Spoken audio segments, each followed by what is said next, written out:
Do you hear what I hear? It's the sound of panic from those who believe that the bull run is already over.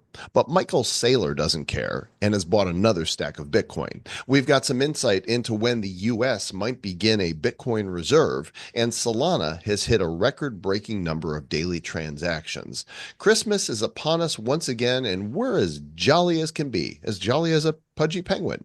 And just like the honey badger, we don't care what Jerome Powell has to say about the economy. Hold your ho ho ho tight and celebrate Christmas with us for our bad news episode number 757 of the Bad Crypto. 5, 4, 3, 2, 1, 0, ignition. Who's bad?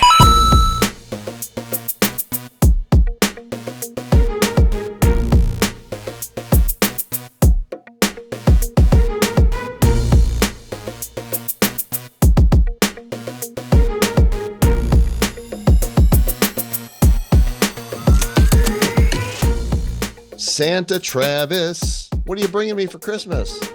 I got you a shit sandwich. It's in the mail. It's called a shitcoin. A shitcoin witch. Yeah, so I wore my shitcoin maximalist shirt and found that in the closet, and I went to the wore that to the conference. And shitcoin maximalist. That's true. A lot of people are Bitcoin maximalists. Not me. You can see my portfolio. I'm a shitcoin maximalist. You are maxed out on some of the worst coins ever to hit the crypto world. You're welcome, ladies and gentlemen. Yeah. Well, somebody needed to be exit liquidity. May as well have been you and me, huh? Might as well been. Yeah, might as well. That could be our a new thing for our, we're DeFi doofy and crypto clowns. Your exit liquidity. Oh my God.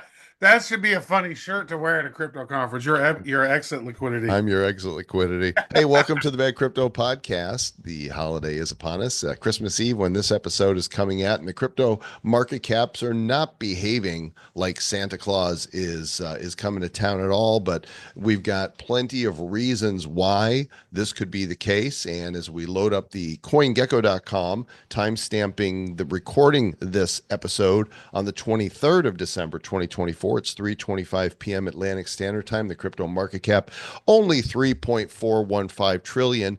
Bitcoin currently hanging at 93,535, down 12.5% this last week. Ethereum 3347, XRP at 219, BNB 685, Solana 188.5, Dogecoin 31.5, and Cardano in the top 10 at 89 cents, down almost 20% the last 7 days. And Trav, if we look at the last 7 days, there's just a handful that are, movement and BitGet are the only ones significantly in the green. Everything else down, baby, down, baby. Yeah. Look at that. Stacks down 35%, down at $1.63. Like, is there some greater ecosystem issues with that? Because $1.63 is really low compared to where it was not even long ago. If you go in on that and look at that, I mean, like over the last 3 months, that thing got up to almost $3. Yeah. So that's an interesting pullback that has had. There's some other ones there as well to take a look at. There's Aptos is down. Remember, Aptos is one of the projects of the leftover team from the Facebook Libra project, right? Dog with hat over the last 30 days, down 41%. Meme coin. Optimism down almost 30%. Gala down about 30%. Phantom down about 28%. Also scrolling on down, it looks like there could be some pretty good ones that are going to be popping up again in the future. I mean, look, over last week, Avalanche down 26%. Say down 26%, Pepe down 26%.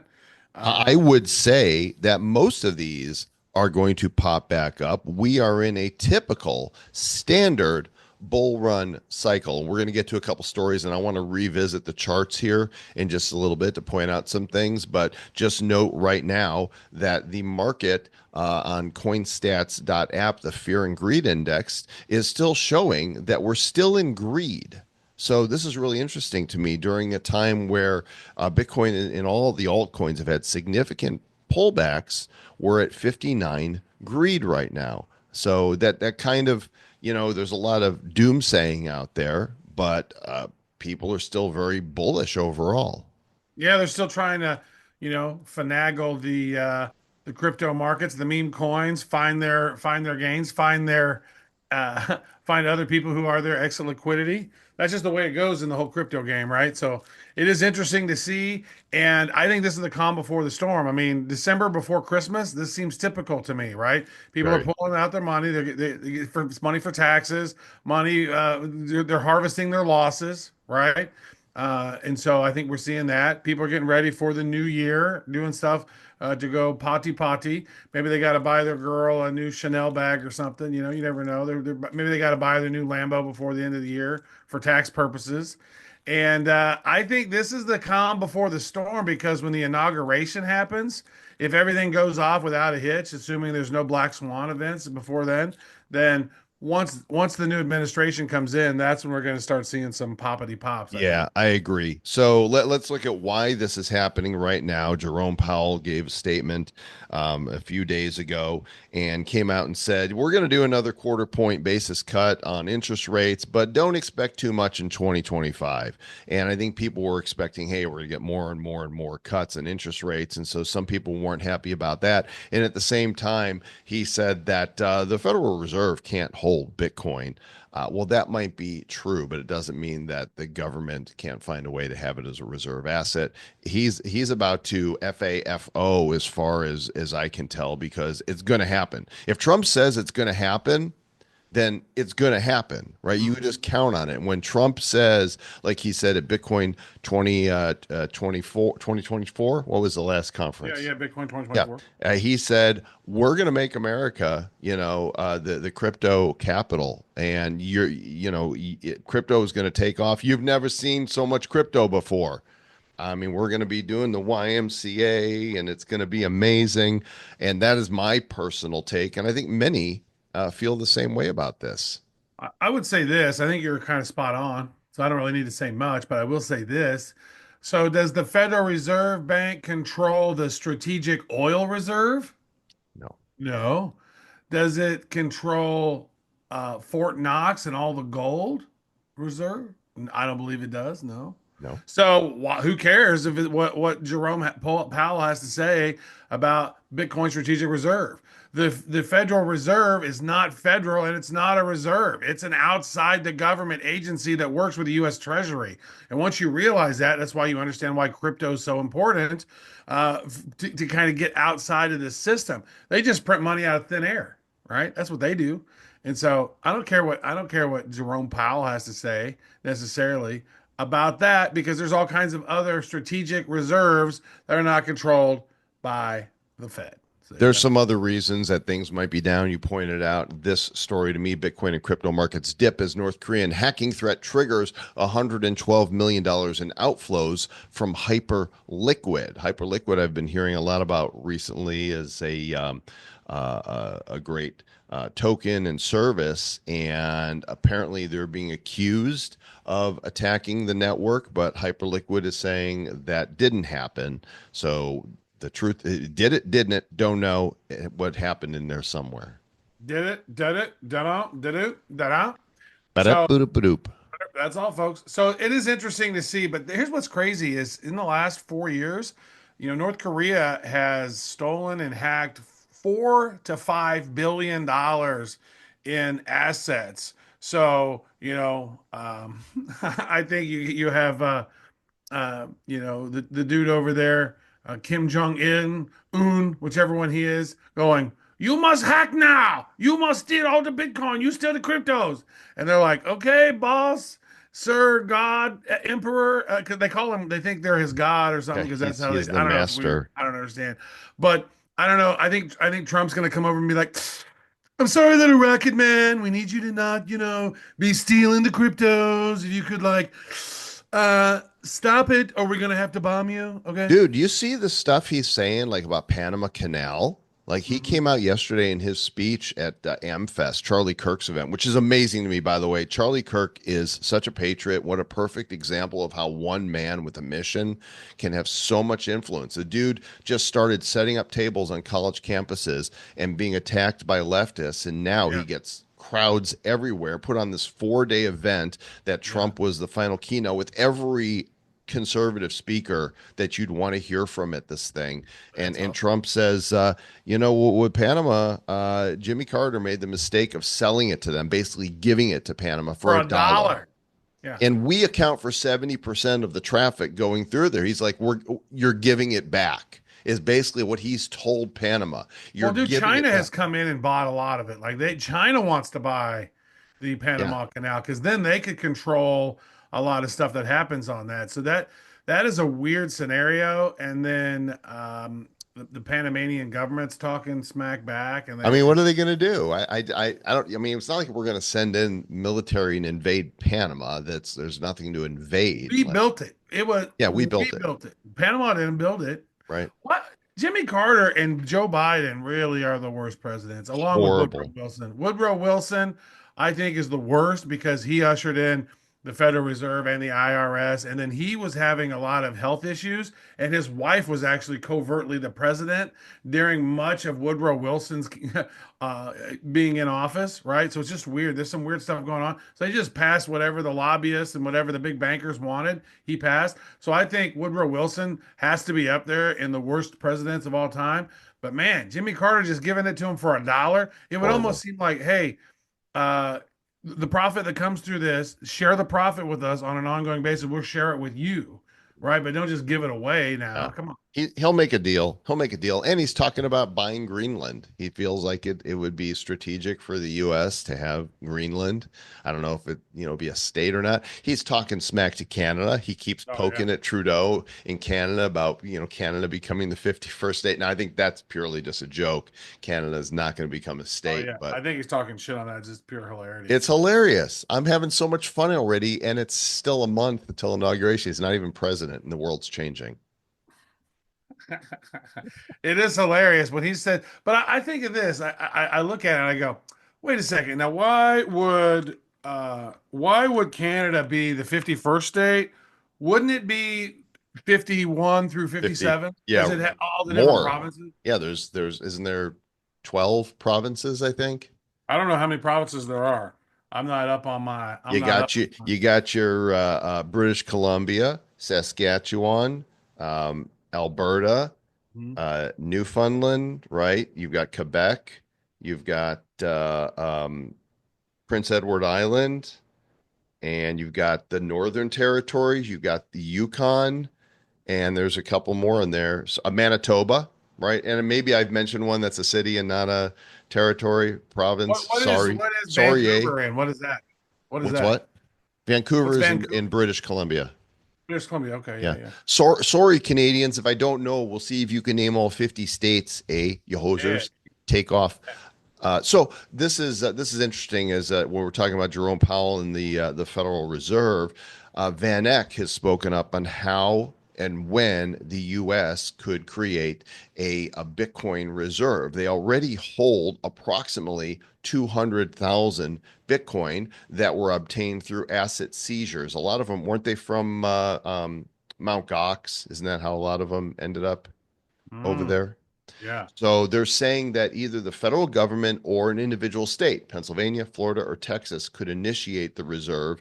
And there's already states that are proposing, legislation to have their own state reserve.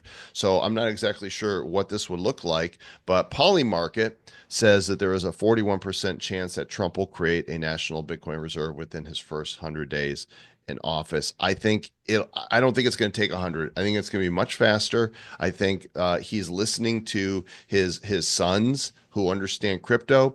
We're going to talk a little bit about the crypto team that he's building. I think that this is going to be a fast action thing, which is going to, as you pointed out, move Bitcoin and crypto. We're putting rocket fuel in for this thing. I do think it is the calm before the storm. I think that, you know, all the people he's putting into place that and then once things start acting, right? We're hearing a lot of things. Oh, this is going to happen, that's going to happen. My concern really is like it seems weird. You know, here's what I want to throw I want to throw my tinfoil hat on if you don't Do mind. it. Can I do that? Is that Casey hat made of tinfoil? is not. I don't actually have a tinfoil hat. I need to have one. You need to So have one the right there on thought, your shelf that you could pick up and put on when actually, I have one that is lined with to sort of help block all the different radiation waves and yeah. whatnot. But it's not a flat bill hat. It's like it would fit your head perfectly for the kind of hat that you like to wear, but it wouldn't fit me very well. So these orbs that's going on over New Jersey, Mhm. right? They're not telling us anything about them. And then Right. the FBI, if anybody's recording them, the FBI is coming after them and saying, "Why are you recording these things?" And so it's just like I look at that, it doesn't pass my sniff test. So it's almost like that's probably some military industrial complex deep operation of some sort where they're testing something. And I think they want us to think they're aliens. And then I wouldn't be surprised if they pull some shit during the inauguration, right? Like Project Bluebeam. Project Bluebeam, or they pull off some sort of Independence Day movie type of shit where they Hmm. try to blow something up and they be like, "Oh, look." I mean, if our government was willing to facilitate 9/11, what else is it willing to facilitate? I mean, if Right. you're looking at it. So it's Well, they like, were willing to kill JFK. I mean, right, what are they not willing to do? And so we are at such a precipice of time where if Trump gets in to office seamlessly and smoothly, they're in for a world of hurt. So it's like when you back a cat into a corner, what happens? The or a cat fights bear. back, A bear right? is a better So, example. well, I mean, that's just it. What's going to happen? And so I don't think they've done their final hand yet. They're very quiet right now. I That's hope my you're that's my wrong. theory. That's my theory. Well, I don't And think that's they're one reason I'm quiet. not going to the inauguration. You know what? I am, and I'm prepared to be nuked. Like if that happens, I'm going to go out in a blaze of glory saying Trump. Be like, fight, fight. Yep. Look, I'm 60. It's fine. I've had a great life. I'm not suicidal or nothing, but hey, if that's how I go, Well, then hey, I hope to see you in Miami instead. yeah, right after that. Yeah. So anyhow, part of what continues to happen here in the space is Michael Saylor continues to buy Bitcoin, and over the past couple weeks, they've been acquiring. They bought another 5,200 Bitcoin at the average price of 106K, which is high for where it is now. They now hold over 439,000 Bitcoin, Yeah. which the He's really percentage. horrible at buying the dip. Like he should just wait to buy the dip, but He I don't doesn't think it say matters to though. him. He Yeah. never he says buy the top. He literally says again and again that Bitcoin is so good, just buy the top. There's never a bad day to buy Yeah. Bitcoin in the way that Well, he they got it operate. at 106. Today would be better at 93. I think so too, but Just saying. Hey, Michael Saylor, if you need some consultation on, acquisition of Bitcoin, just let me know. I'm cool. look I'm at in. this chart of every time they do a buy and how big the buy is, and the more recent ones have been the biggest buys. Like he bought a ton back here in the beginning when it was sub 20, and then accumulate all along the Bye, way, bye, some bye, bye, bigger, bye. ride it up, and Yep. now up here. And I heard that Bitcoin could go down to 19,000 before it would wipe out MicroStrategy. Really? Yeah, so they've got Well, look at where he started buying it. He started buying it a sub 20,000. So probably what, around 9, 10,000 when he started buying it way over there yeah, in yeah, real early. September So 2020, August 2020. Looks like when he started buying it. He started buying it like right after in the pandemic. well, here's the big thing about the big news from MicroStrategy from last week is now they are in the Nasdaq 100, the Invesco QQQ fund. So this is an ETF that has $322 billion in assets under management, and essentially this gives everybody who buys the Nasdaq 100 exposure to Bitcoin. Like it has now made its way into a traditional ETF, not on its own as a Bitcoin ETF, as an index of the 100 top stocks on the Nasdaq. Michael Saylor said at the end, I am sure that I will be buying Bitcoin at $1 million a coin, probably $1 billion a day of Bitcoin at $1 million a coin. I mean, he's all in for this. So you know what? He is so all in. It's insanely all in. If And you then haven't like watched, BlackRock can just thunk their dick down and be like, plunk. All right, now we got 500,000 Bitcoin now. Suck it, Michael Saylor. right? It's Well, crazy. they do have 500,000. Yeah. Yeah, So crazy. Christmas is coming to Congress. So this didn't. I'm not sure that this actually made it into the stopgap bill because the 1,547 page bill got shrunk down to about 150 pages because the Democrats and rhinos put so much pork in there that Right, all it took was Elon and Vivek going to X and saying, this is what your representatives are doing. The outcry right. was so big Yeah. that Trump got mostly what he wanted to Yeah. keep the It was government. mostly they wanted that one last hurrah. How can we rob the government one more time? Right. How can we rob the people one more time? And oh, by the way, give us a 40% pay raise, right? It should almost be like this. It should be built in my opinion, like standard of living increases, like, oh, it was a 2% increase this year, then you should get a 2% increase in your salary. Like, here's the base salary, whatever. But I really think the biggest problem is we got to get term limits on these guys, right? And so my thought was this: if a president, you can only have two terms at 4 years each. That's 8 years. And so I would think you should be able to have two terms as a senator, which would give you 12 years because that's a 6 year term each. And then I think probably 12 years as a representative. So 6 terms maybe as a representative. House of Representative would be the absolutely max. I think Mhm. maybe between 4 and 6 should be the most you should have. And then if you're good enough, then you level up to a senator, right? And if not, then you're just done. You go be a lobbyist or something. Actually, I think if you're a No, congressperson, can't you be a shouldn't be able to lobbyist. be a lobbyist anymore. Right. You shouldn't be If able if to you for like serve, there 10 should years be. or something. Yep, I like that. There should be a time where you can't just go write a book, do your book tour, whatever you want to Yeah. do. But I think that there is definitely Yeah. reasons that they should not be going to lobbying. True. So I don't know Well, if. real quick, too, I want to say this. There's just way too many lawyers, Oh constitutional yeah. attorneys as congressmen and senators, and there's not enough business people in. That's why I think people got so excited when Trump comes in because you got a real businessman who's trying to come in and they try to disparage him and say he's racist, he's horrible, he's this, he's that. Whatever. And that just doesn't normally pan out. Most people have seen through the bullshit. Actually, I was seeing, have you seen this? So Don Lemon was a man on the streets, and he was talking to this dude, and he's like, "So, what do you think about what people have been talking about Elon Musk being the president elect and Trump being the vice president?" He's like, "Who says that?" He goes, "Oh, well, NBC," and he goes, "Yeah, I don't trust them." He goes, "Oh, well, let's look and see who else. Oh, Wall Street. Oh, Wall Street Journal. Oh, yeah, I don't trust them. Oh, Yeah. New York Times. Oh, the Atlantic. The Wall. Yeah, I don't trust." He goes, "Dude, I don't think you understand, Don Lemon. The average person doesn't trust any of this crap anymore." And Nope. Don Lemon goes, "You know what? I can't say I disagree with you." Legacy media is dead. There is nobody that comes even close to breaking news as quickly as it does on X. And now you've got people on Blue Sky, the little leftist safe space over there where they censor you like crazy if you have a different opinion.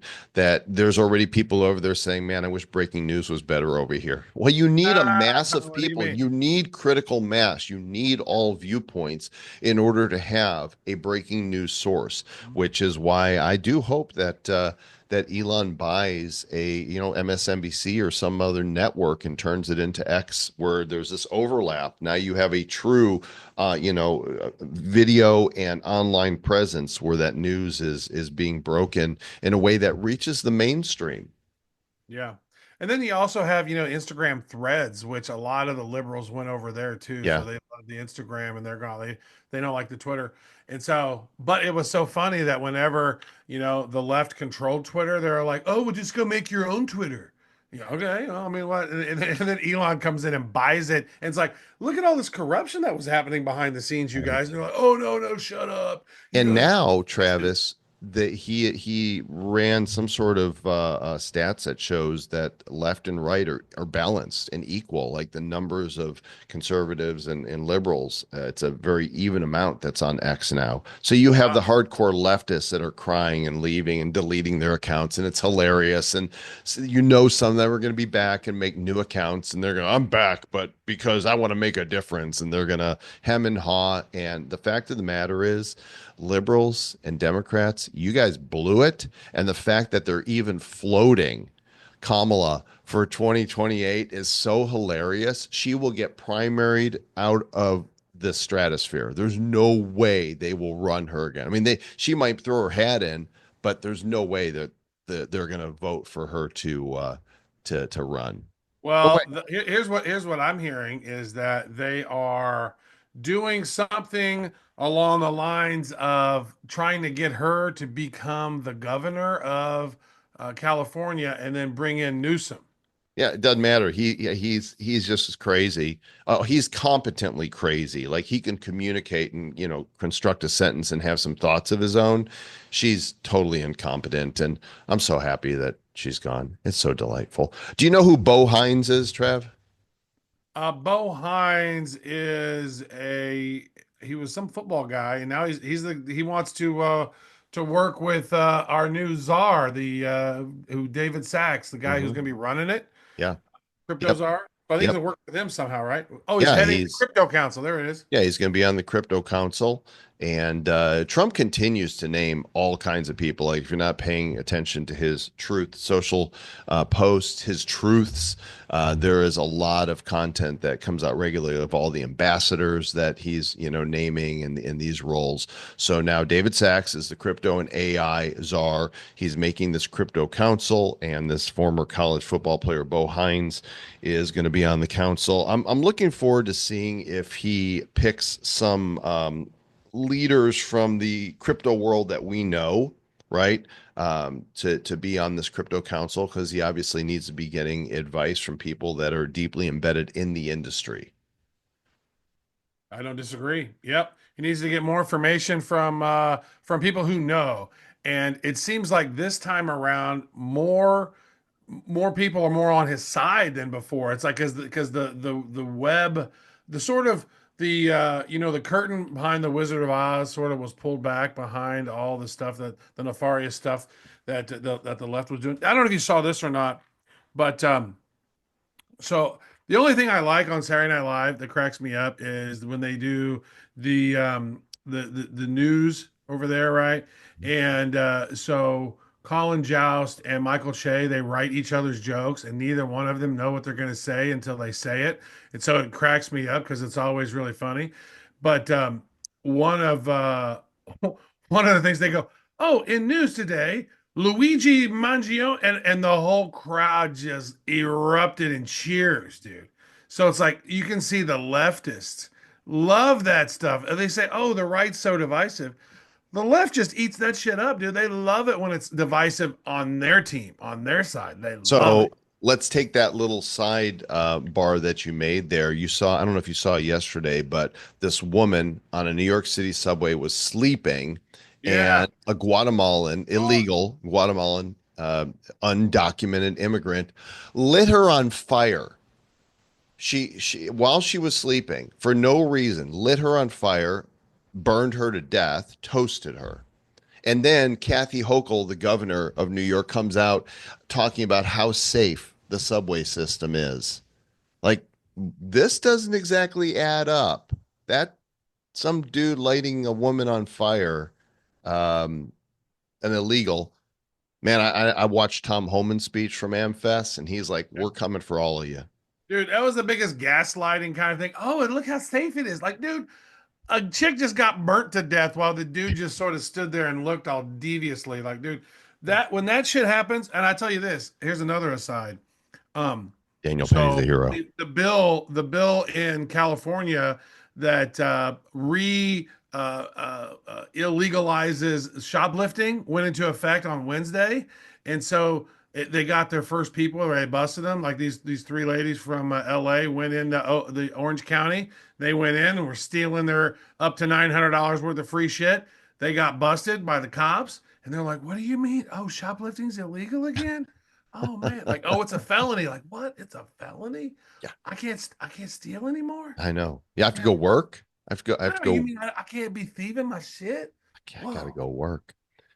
Because the story's in here largely uninteresting, just give it a quick mention here that the former CEO of Binance.us is taking a board seat at MicroStrategy, and Hmm. our friend John Lee Dumas is so deep into MicroStrategy, Travis, that he started a new podcast on YouTube, and we'll give him a shout out here so you guys can check it out because he is so deep into this that he's doing a daily show. I think it's called MicroStrategy Today. I'm just taking a look to, He's yeah, doing he's doing a show on this one company in particular. That's pretty yeah. fascinating. He has gone like he has found a fun formula thing in this. He has found his fun in following what Michael Saylor is doing, and he started this show. It's kind of got the entrepreneurs on fire, logo with the mic on Okay. fire here. He's already got 5,200 subscribers, and look at the number of views he's already getting because people are so interested. This is a new YouTube channel that's getting 10,000 views each Wow. day on these, It's and so good because I mean, when we first chatted with him, he wasn't into crypto at all. You ignited him into the crypto big time. But yeah, he well, actually was there with us in the beginning because he actually kind of helped the format of our show yeah. with the little teaser at the beginning recommendation. Well, and one of my points in sharing that is he's kind of turned me on to MicroStrategy, and I own a very small position. I bought some stock, but where what they're doing is unprecedented, and they're so far along in doing what they're doing that nobody can catch them, but others can mimic it on a smaller scale.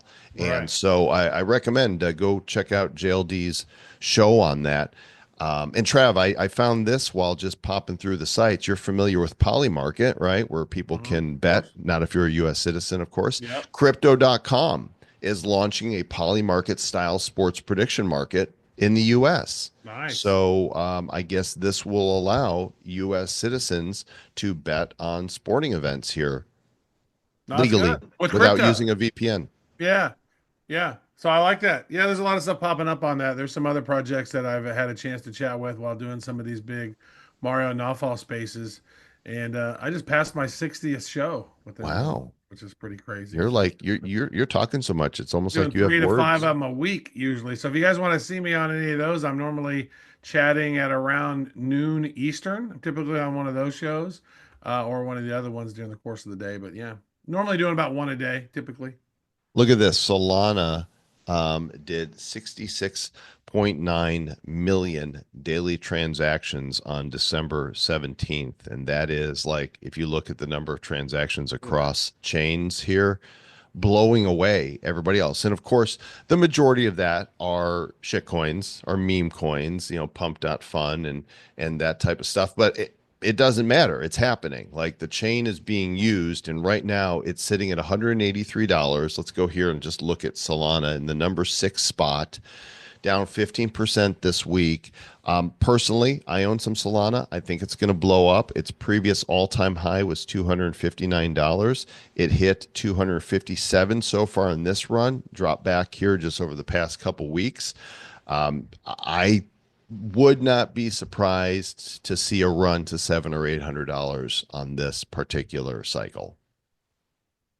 Not with that type of transaction count happening. What do you think? Yeah, well, we'll see. I've always had little problems with Solana. I think that they do need to shore up some things still security wise, but there's been some problems and some things that have happened. But I think overall, I mean, there's a lot of trust in it, right? I mean, but Yeah, the thing is, the price has gone down from 240 down to 180. Probably going to roll right back on up. Probably not a bad time to load back up into some Solana. not financial advice. Financial advice. There you go. Competition for YouTube is still a long, long ways away, but crypto is getting involved. Tether took a $775 million stake in Rumble, and the shares went up 41%. There's a friend of, not a former friend, a former guest, and a friend of the show, the CEO of Tether, Paulo Arduino. Wasn't he the CTO when we had him on? He was the CTO. Yeah, Yeah. he is I'm just now. curious, how in the hell does Tether make money? I mean, it's like people are trading it for crypto. Are they just getting a percentage of every transaction? Plus, I know they can just print Tether whenever they feel they need to print Tether. So did they just print $775 million and said, oh, let's go and take some of our magical internet money and put it into a Rumble? Well, if the U.S. does Bitcoin as a reserve asset, why not just print, $1 billion and buy Bitcoin?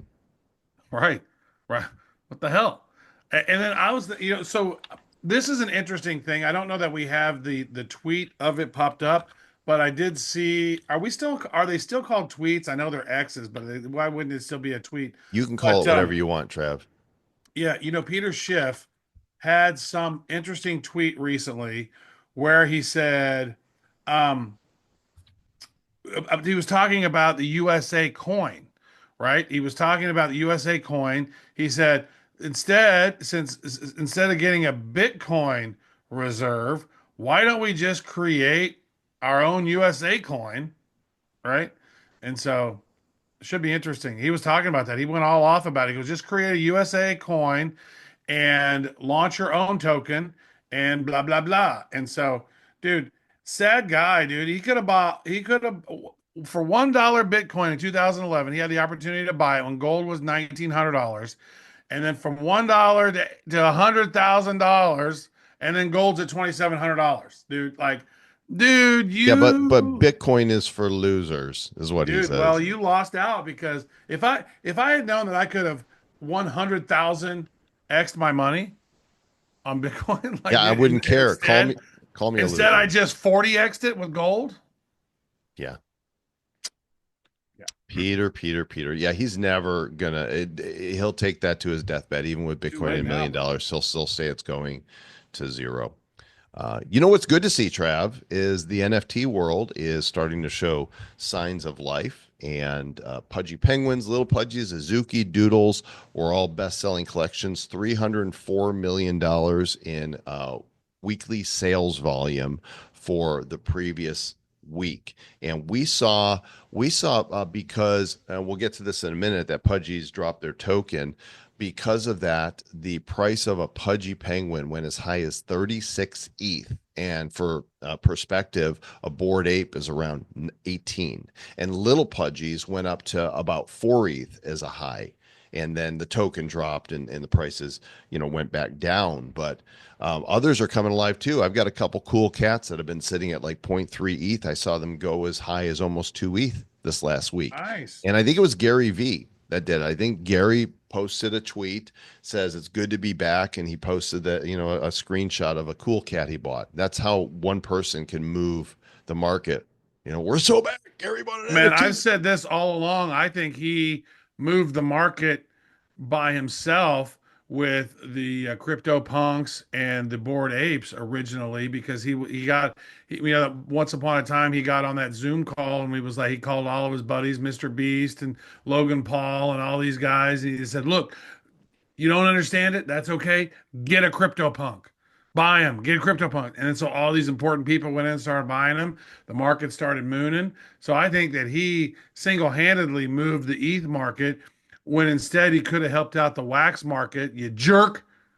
Hope the Jets suck forever. Just want to let you know.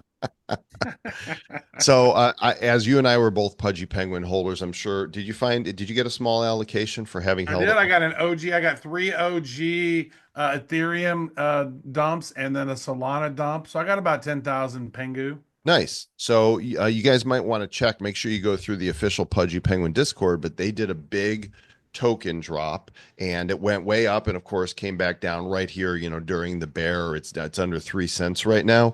But these guys at Pudgy Penguins, this was a project that was abandoned, and Luca and Berko came in and they took it over, and they have slowly and steadily built this thing to what I believe is the property that is now the face of NFTs. I think they have surpassed Yuga in Bored Apes because they have managed to sell like 1.5 million toys in Walmart and Hot Topic and Amazon, and they've got this Pudgy world that kids can come and play, and you get attributes, and now they've got this token.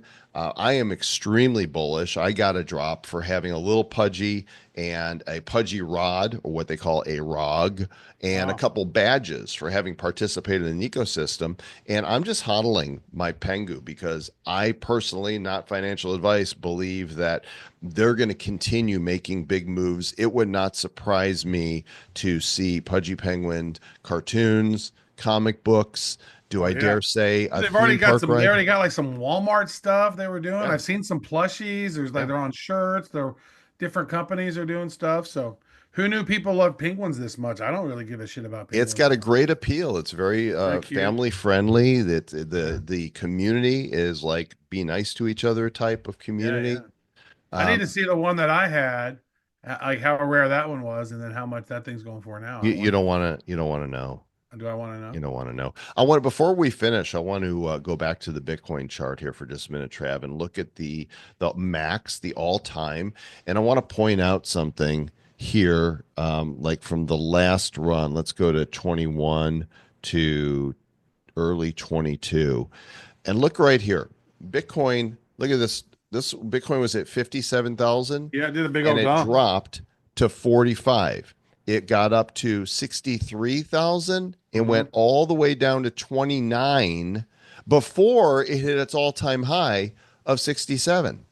In And then it this is immediately dumped, which was this weird. is one bull market right here. So the drop that we're experiencing right now, where Bitcoin over the last 7 days is down 13%, guys, that's nothing. Bitcoin could flush down into the 70s and still be within the range that still keeps us in a bull market. And like you said, Trav, with Trump coming in, with BlackRock and MicroStrategy and all of these other governments, nation states, and enterprise and retail coming alive to it, I think that barring a black swan event, and even in the case of a black swan, as long as the power grid is up, Bitcoin can still thrive. Hmm. I Hmm. think we are about to see the most face melting run. And you could even make the case that this pullback, remember, how long ago was it that Bitcoin was 60,000? If we go back 3 months, Dude, it was like right before the election. look at this, 59,000 on October 10th. Okay. Yeah. And went all the way up to 108 in 3 months. So for it to come back down even, halfway or so, that is actually more bullish than, oh, I'm not showing my screen, am I? Let me pull that back up so everybody can see what I'm talking about.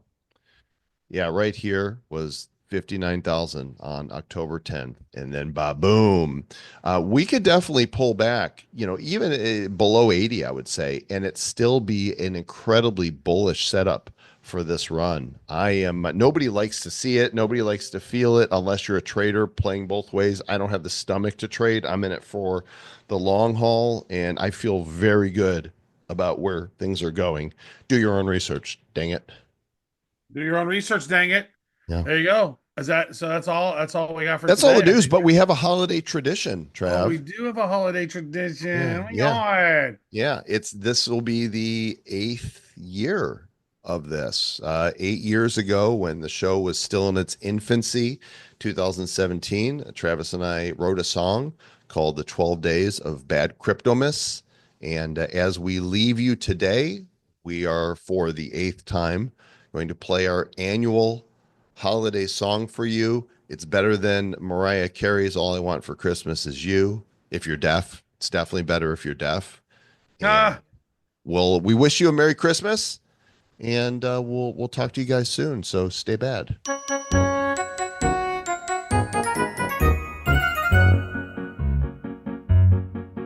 On the first day of crypto, Miss Bad Crypto gave to me a bad coin and a Satoshi.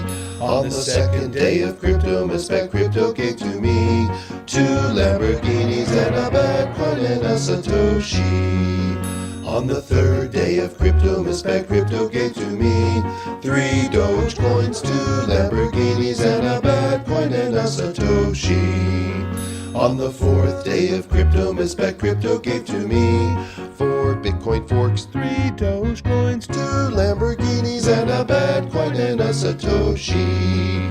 On the 5th day of crypto, Miss Bad Crypto gave to me 5 ICOs, 4 Bitcoin forks, 3 Dogecoins, 2 Lamborghinis, and a Bitcoin and a Satoshi. On the 6th day of crypto, Miss Bad Crypto gave to me 6 hodlers hodling 5 ICOs, 4 Bitcoin forks, 3 Dogecoins, 2 Lamborghinis, and a Bitcoin and a Satoshi. On the 7th day of crypto, Miss Bad Crypto gave to me 7 offline wallets, 6 hodlers hodling 5 ICOs, 4 Bitcoin forks, 3 Dogecoins, 2 Lamborghinis, and a Bitcoin and a Satoshi.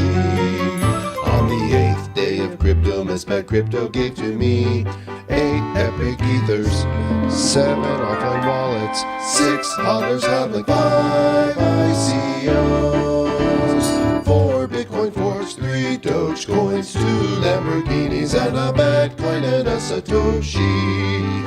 On the 9th day of crypto, Miss Bad Crypto gave to me 9 altcoins pumping, 8 epic ethers, 7 offline wallets, 6 hodlers hodling 5 ICOs, 4 Bitcoin forks, 3 Dogecoins, 2 Lamborghinis, and a Bitcoin and a Satoshi. On the 10th day of crypto, Miss Bad Crypto gave to me 10 crypto kitties, 9 altcoins pumping, 8 epic ethers, 7 offline wallets, 6 hodlers hodling 5 ICOs, 4 Bitcoin forks, 3 Dogecoins, 2 Lamborghinis, and a Bitcoin and a Satoshi.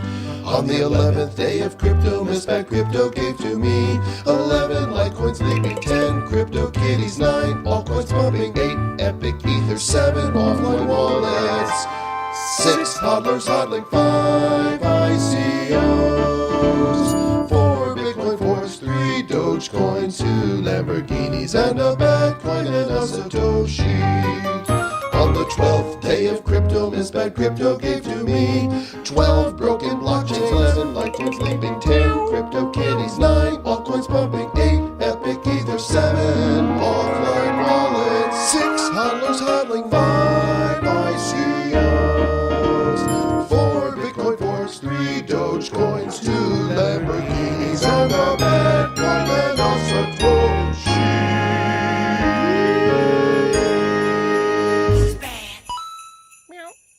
The Bad Crypto Podcast is a production of Bad Crypto LLC. The content of the show, the videos, and the website is provided for educational, informational, and entertainment purposes only. It's not intended to be and does not constitute financial, investment, or trading advice of any kind. You shouldn't make any decisions as to finances, investing, trading, or anything else based on this information without undertaking independent due diligence and consultation with a professional financial advisor. Please understand that the trading of Bitcoins and alternative cryptocurrencies have potential risks involved. Anyone wishing to invest in any of the currencies or tokens mentioned on this podcast should first seek their own independent professional financial advisor. Stay bad. That's good. My mom had a song. We wish you weren't living with us. We wish you weren't living with us. We wish you were living with us. So get the fuck out.